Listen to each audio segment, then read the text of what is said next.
Halo, selamat malam, selamat pagi, selamat siang, selamat sore, dimanapun saudara-saudara berada, kapanpun saudara terakses channel GKJ Wolo. Tentunya masih bersama saya, Doni Setiawan, Pendeta Doni Setiawan. Gimana kabar saudara? Seperti harapan di pembuka tadi, semua yang baik, semua yang indah, semua yang menyenangkan ada pada kehidupan saudara-saudara. Hari ini cukup full, perjalanan motor hampir 100 kilo dari Pastori ke Sukolilo, lalu balik Pastori lagi, lalu ke daerah Sedadi untuk persiapan peneguhan nikah besok, dan ini kembali untuk merancang sebuah atau berkarya melalui video YouTube ini. Saudara-saudara, terima kasih untuk siapa saja yang sudah mendukung channel ini, baik dengan subscribe, dengan like, dengan komentar. Biarlah berkat Tuhan senantiasa melimpah menggenangi saudara-saudara, dan berkat itu kemudian juga dibagikan. Seperti yang akan saya sharingkan, saya akan bagikan pada saudara-saudara. Nah, di video kali ini saya hendak membagikan hasil refleksi saya berkenaan dengan doa, vibrasi, dan energi. Doa, vibrasi, dan energi.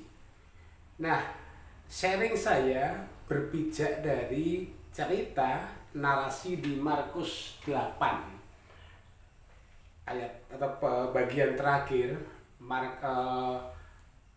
Lukas 8 ayat 40 ayat 20 ke atas. Jadi doa, energi atau vibrasi, dan energi. Nah, Markus 8 ini cerita tentang karya-karya Tuhan Yesus. Terkhusus di bagian terakhir adalah cerita bagaimana orang yang belum kenal meskipun tahu, yang belum pernah bertatap muka tetapi memiliki keyakinan yang luar biasa, dan itu yang menjadikan dia terlepas dari penjara atau belenggu kehidupan. Injil-Injil tidak memberi nama, siapa nama orang ini. Hanya disebut perempuan yang sudah 12 tahun mengalami sakit pendarahan. 12 tahun pendarahan. Dan ketika bisa terkoneksi dengan Tuhan Yesus, menjadi sembuh. Sebelumnya perlu diketahui saudara-saudara bahwa narasi ini juga tercatat di Matius dan juga Markus. Saya memilih Lukas karena di Lukas itu ada sebuah kata-kata yang menarik untuk saya gumuli berkenaan dengan doa, vibrasi, energi dan vibrasi, atau dibalik, doa, energi dan vibrasi, atau doa, vibrasi, dan energi. Ya saudara, jadi dalam narasi Lukas 8 cerita tentang Tuhan Yesus, ada yang menarik. Sekali lagi, kalau nanti Bang Elisa Sagala terkoneksi boleh berkomentar. Tuhan Yesus dalam perjalanan atau dalam pelayaran menuju ke seberang di Danau Galilea tertidur. Kita semua menerima dengan serampangan, menerima dengan tanpa berpikir bahwa dalam perjalanan bersama para muridnya Tuhan Yesus tertidur.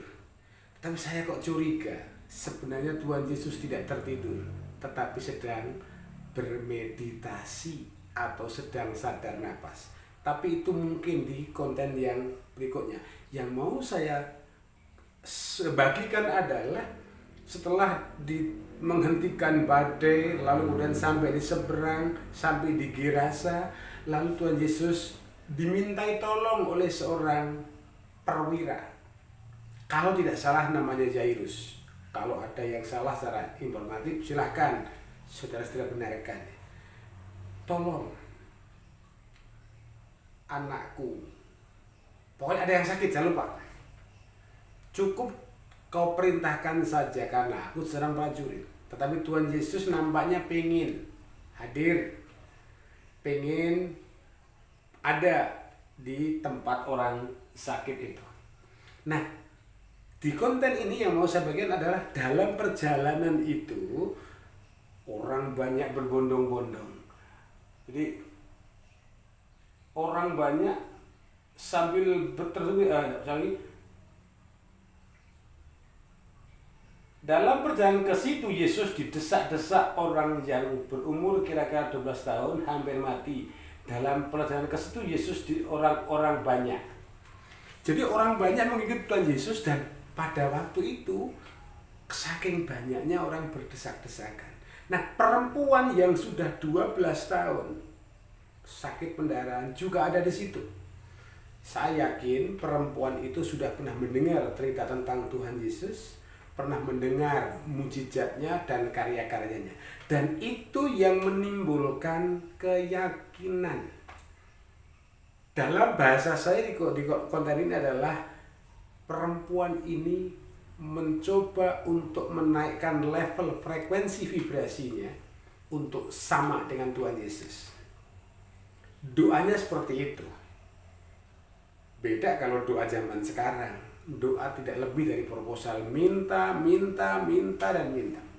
Nah, perempuan ini sadar bahwa dia terbatas. Perempuan ini sadar bahwa dia punya akses untuk menjumpai sang guru agung itu. Dari situlah muncul keyakinan. Asal bisa ku jamah jubahnya dalam teks yang lain. Ia maju ke Yesus dari belakang dan menjamah jubahnya, dan seketika itu berhentilah pendarahannya. Ini yang menarik. Upaya yang tidak kenal lelah menyibak banyak orang dalam keadaan sakit. Perempuan ini tidak manja, tidak kolokan, tidak minta diperhatikan dan diistimewakan. Tapi dia dengan frekuensi vibrasi yang luar biasa berjuang, dan keyakinannya adalah asal bisa ku jamah jubahnya.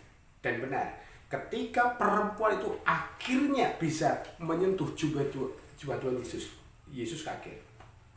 Siapa yang menyentuh aku? Para murid kaget. Oh yo, oke Gusti. Tetapi jawaban Tuhan Yesus menarik. Ada seorang yang menjamah aku, sebab aku merasa ada kuasa keluar dari diriku. Dalam bahasa saya, sebab aku merasa ada energi yang keluar.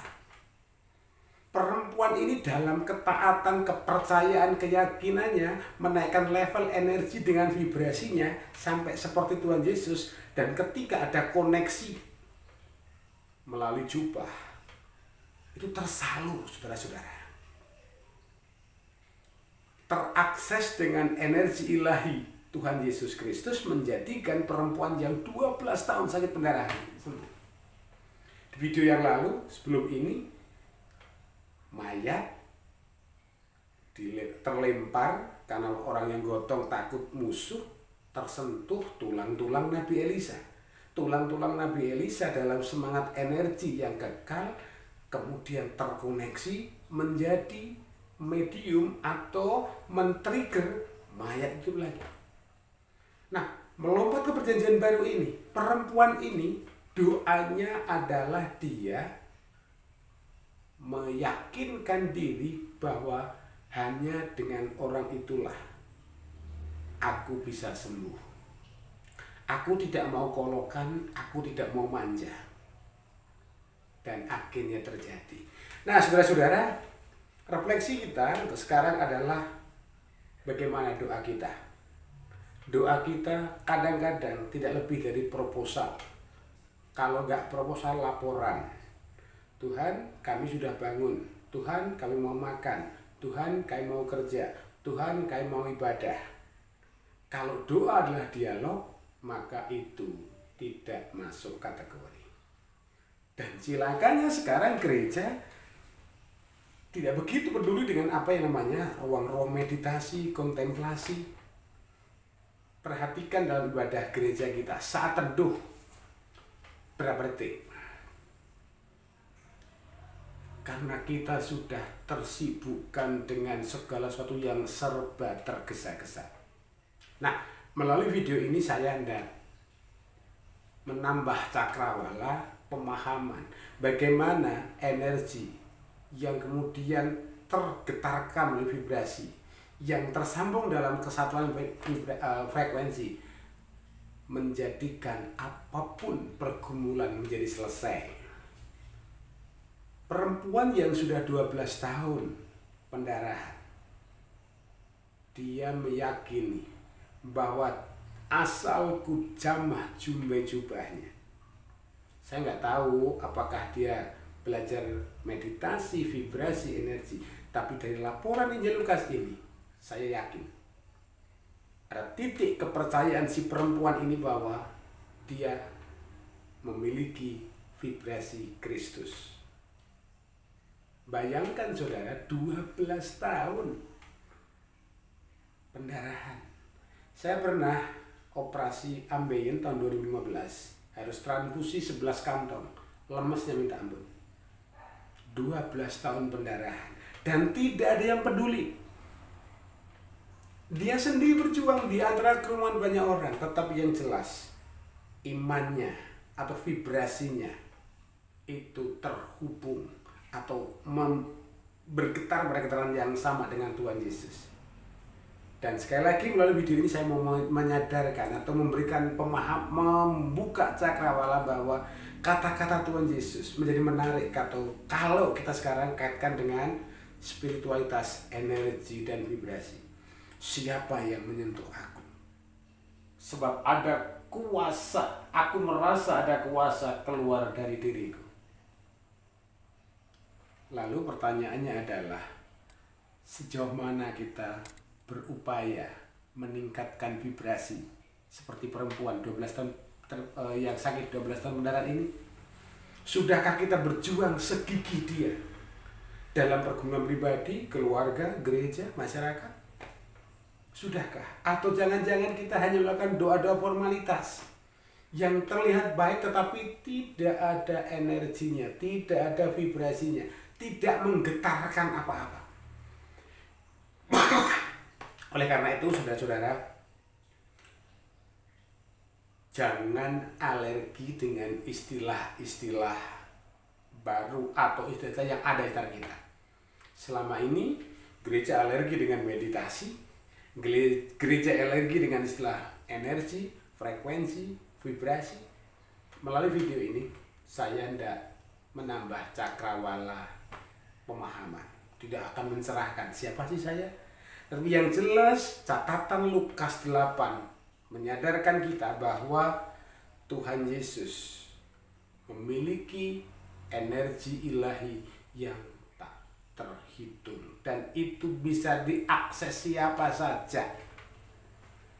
Bahkan yang belum dikenal Tuhan Yesus dalam cerita tadi bisa diakses siapa saja, tetapi untuk mengakses itu bukan persoalan remeh-temeh. Perlu perjuangan, perlu kegigihan, perlu ketekunan, dan perlu menjaga getaran itu.